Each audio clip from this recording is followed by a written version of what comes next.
السلام عليكم ورحمة الله وبركاته. أعوذ بالله من الشيطان الرجيم. بسم الله والحمد لله الصلاة والسلام على أشرف رسل الله وعلى آله وصحبه أجمعين أما بعد. Welcome back to another episode on the biography of Prophet Muhammad sallallahu alaihi wasallam. In the last episode we talked about Amina radiallahu anha's desire to visit Yathrib, and then she spent some time with her relatives and also visits the graveyard of her late husband Abdullah radiallahu anh. Now let's continue where we left off. They started their journey back to Mecca. After traveling for some distance, Amina radiallahu anha fell ill, and it became difficult for them to continue their journey back to Mecca. She needed to take rest somewhere, so they camped at a place called Abwa. Abwa is 273 kilometers away from the road from Medina to Mecca, and her illness worsened and Mother Amina radiallahu anha passes away.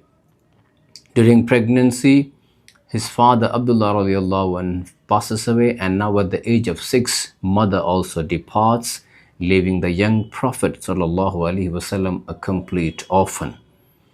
The final conversation between the mother and the son is really touching and thought-provoking. Amina radiallahu anha calls his son and says, "My dear, I am leaving this world.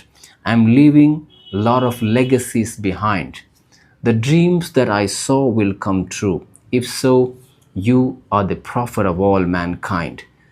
She then kisses him warmly, entrusted his son to Baraka to take good care of him. Talking about Baraka, who is also known as Ayman, he's an extremely fortunate caretaker.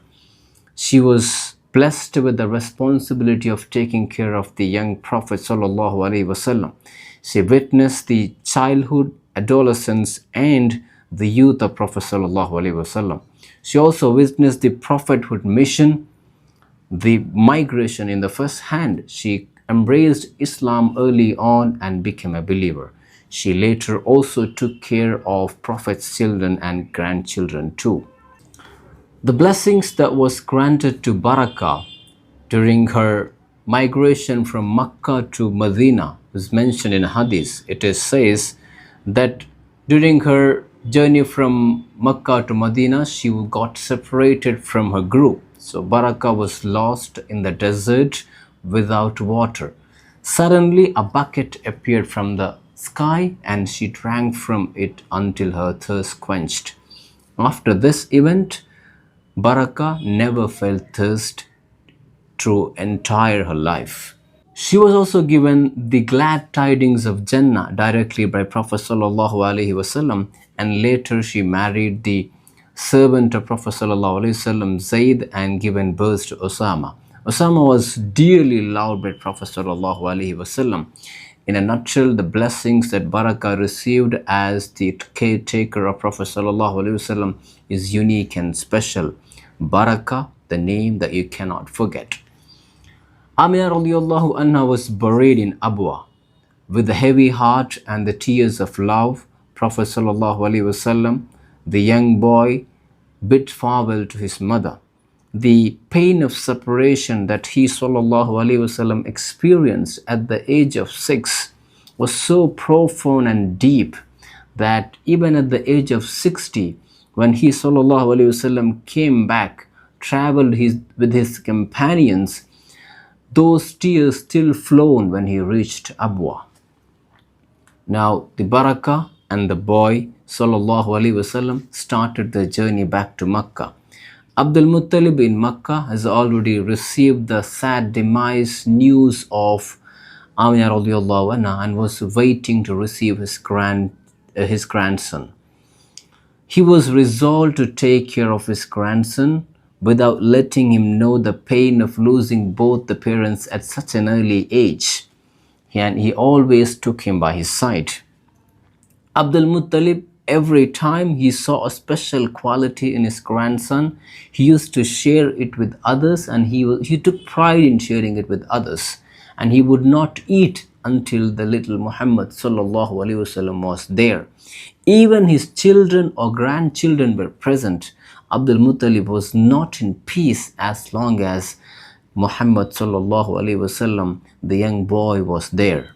Whenever Abdul Muttalib could not see the young Prophet sallallahu alaihi wasallam, he would call Ayman and he would say, Ayman, don't forget my grandson. I saw him standing by the side of Sidra tree with other children. In a nutshell, so much love was showered towards the young Prophet ﷺ by Abdul Muttalib, but there was no room to Prophet to escape from the folds of those love. And thus the beautiful days of childhood passed by. Now Abdul Muttalib is one of the prominent leaders among the citizens of Makkah. Many visitors would come to see him. Among them were the priests and also the scholars of religious text. Often these people of religious text would observe his grandson with special interest. That is something what Abdul Muttalib has noticed, and he would then take pride in those things. And then those priests would start explaining the final prophet, and then they would also mention the signs that they saw in his grandson. Every such instance, Abdul Muttalib would lovingly embrace his grandson. And once a group of people came from Najran. Let's see what was their understanding and their finding out about the Prophet ﷺ. How did they interpret him in the next episode? Until then, Assalamu alaikum wa rahmatullahi wa barakatuh.